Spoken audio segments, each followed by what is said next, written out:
بسم اللہ الرحمن الرحیم۔ پارہ نمبر 23 کا خلاصہ پیش خدمت ہے۔ اس پارے میں اللہ رب العزت نے جو مضامین ارشاد فرمائے ہیں، اختصار کے ساتھ چند چیزوں کا تذکرہ کیا جاتا ہے۔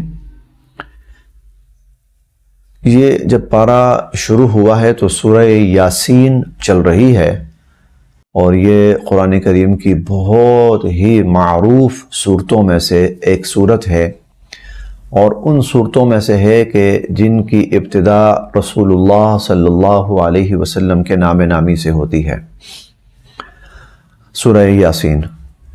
اور یہ وہ صورت ہے کہ انسانوں کی تخلیق سے صدیوں پہلے، بلکہ کئی سو سال پہلے، اللہ رب العزت نے فرشتوں کے سامنے اس کی تلاوت فرمائی تھی، سورہ طٰہٰ اور سورہ یاسین۔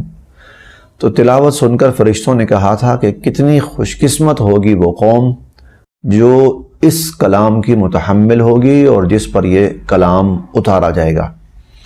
اللہ کے فضل و کرم سے اور اس کی توفیق سے اور اس کے احسان سے اور اس کی عنایت سے وہ خوش نصیب لوگ ہم بھی ہیں۔ اللہ نے ہمیں بھی ان خوش نصیب لوگوں میں شامل فرمایا ہے، رسول اللہ صلی اللہ علیہ وسلم کی امتی ہونے کی برکت سے۔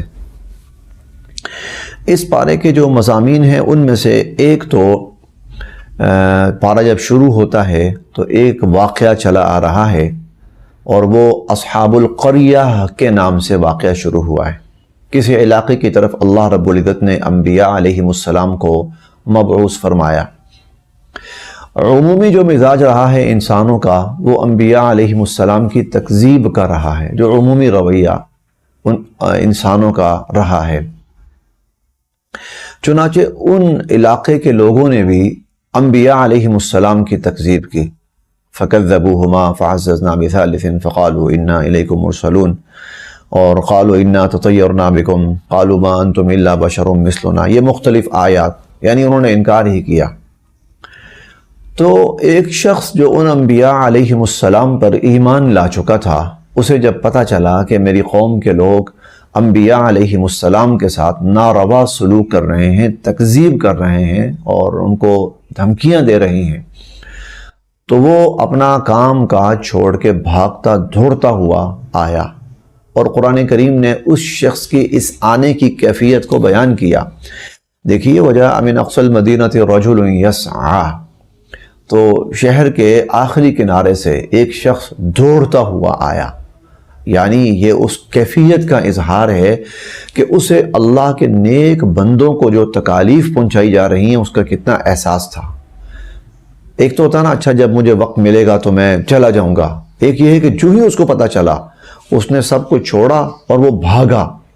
یہ کیفیت اللہ رب العزت نے یہاں پر بیان فرمائی۔ کتنا خوش نصیب تھا، اس کی جو آنے کی کیفیت تھی، اللہ رب العزت نے قرآن کا حصہ بنایا۔ آ کر اس نے قوم کو سمجھایا، یا قوم اتبعوا من لا يسألكم اجرا وهم مهتدون وما لي لا اعبد الذي فطرني واليه ترجعون۔ اور اسی طرح اس نے یہ بھی کہا، انی آمنت بربکم فاسمعون، اے لوگو میں اپنے رب پر یا تمہارے رب پر ایمان لا چکا ہوں، سن لو، یعنی میں ان پر ایمان لے آیا ہوں، تم بھی ایمان لاؤ۔ جب لوگوں نے یہ سنا کہ یہ شخص ان انبیاء علیہ السلام کا پیروکار بن چکا ہے، ان کی دعوت قبول کر چکا ہے، تو ان لوگوں نے اس شخص کو قتل کر دیا، اس شخص کو قتل کر دیا۔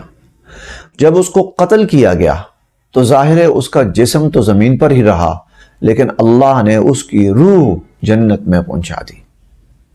اچھا، جنت میں پہنچتے ہی اس نے گفتگو کی۔